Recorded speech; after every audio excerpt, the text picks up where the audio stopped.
cet enjeu d'IA va venir complètement bouleverser l'évolution des compétences et donc l'évolution des métiers, l'évolution des emplois des salariés.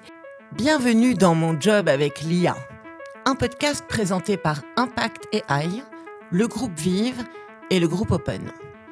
Produit par TechTrash, Mon Job avec l'IA propose 10 capsules de témoignages pour vivre la vie de ces acteurs de première ligne dont l'emploi est déjà directement impacté par l'intelligence artificielle. Une série sans phare où les questionnements s'expriment librement pour mieux révéler les nôtres. À chaque épisode, nos grands témoins nous racontent comment l'IA s'invite dans des nouveaux gestes du quotidien, entre outils concrets, questions éthiques et projections d'avenir. L'occasion de comprendre comment leur métier se transforme avec cette technologie en rupture. Quels nouveaux gestes l'IA a-t-elle apporté dans ton quotidien ? Alors, je travaille aux ressources humaines, plus particulièrement dans les relations sociales. Je vois plein d'usages d'intelligence artificielle possibles, qui en revanche, aujourd'hui, ne me donnent pas satisfaction. Des usages d'analyse justement de gros fichiers, d'analyse de comptes rendus, d'analyse de statuts sociaux, si je reste dans mon activité professionnelle. Je travaille notamment dans un groupe où on a beaucoup d'accords collectifs sur les différentes entités du groupe. Et souvent, quand on doit opérer des transferts de salariés, il faut comparer ces statuts.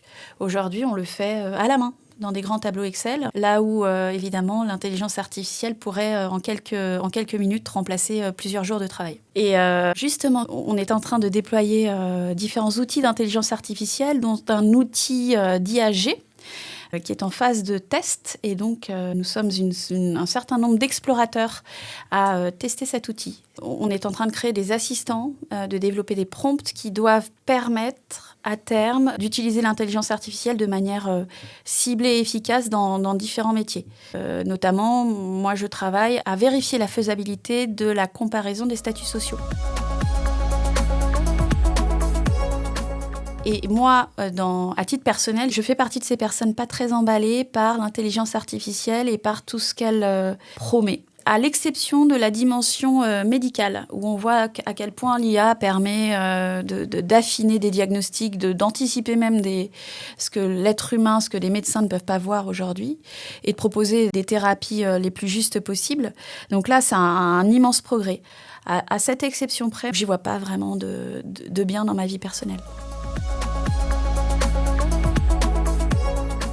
Quelles questions te poses-tu quand tu utilises l'IA dans ton métier ? Alors, c'est un sujet de dialogue social. Moi, encore une fois, je suis aux relations sociales, donc c'est un sujet qui commence à animer de plus en plus les échanges entre les directions et les représentants du personnel, les CSE, les organisations syndicales. Et c'est des questions très légitimes sur le devenir de l'emploi, la transformation des emplois et des compétences. Et moi, à titre personnel, j'ai aussi effectivement tout un tas de questions, et essentiellement sur deux enjeux qui sont l'enjeu personnel, intellectuel, en fait, l'enjeu de développement des cerveaux, des nôtres, de nos enfants. Je pense souvent à un parallèle avec les GPS qui sont désormais sur nos téléphones. Moi, pour venir vous rejoindre, j'ai pas pris de carte. J'ai simplement suivi ce que me disait mon téléphone pour vous rejoindre.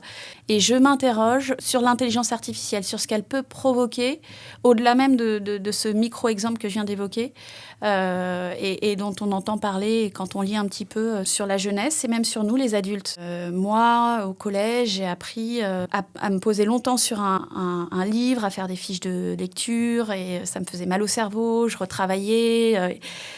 Qu'est-ce que feront les adolescents demain, ou déjà aujourd'hui ? C'est-à-dire qu'ils saisissent dans l'outil un prompt très rapide et ils lui demandent de livrer une fiche de lecture, et c'est fait. Et dans les activités professionnelles, ça sera la même chose. Et le deuxième, c'est sur les enjeux environnementaux. Alors, je lis par endroits qu'il pourrait y avoir des bénéfices à utiliser l'intelligence artificielle, par exemple sur les éclairages publics, d'optimiser les éclairages publics en analysant la manière dont nous, les humains, on utilise le domaine public.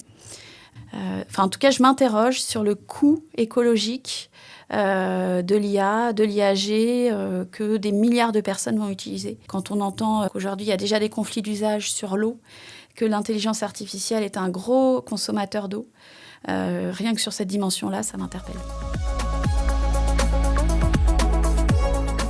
Dans ces technologies, ces usages ou ces impacts, à quelles conditions l'IA serait la plus bénéfique pour ton métier aujourd'hui ? Alors, un usage éthique, au niveau d'une entreprise, il passe par, à mon sens, deux enjeux principaux. Le premier, c'est le choix des outils qui sont déployés.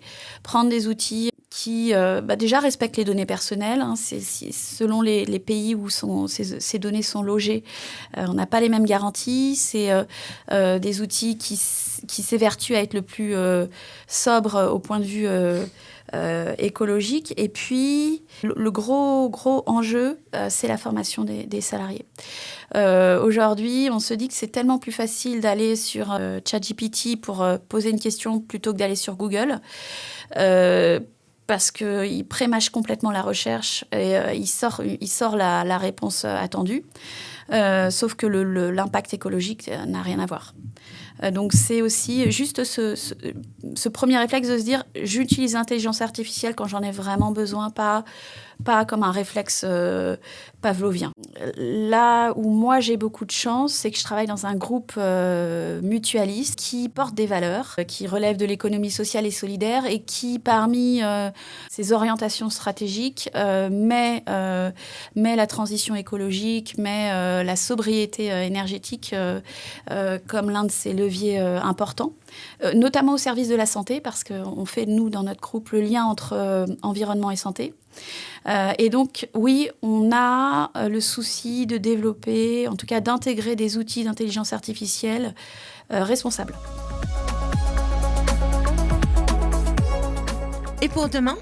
Cet enjeu d'IA va venir complètement bouleverser la manière dont on va devoir anticiper l'évolution des compétences et donc l'évolution des métiers, l'évolution des emplois des salariés.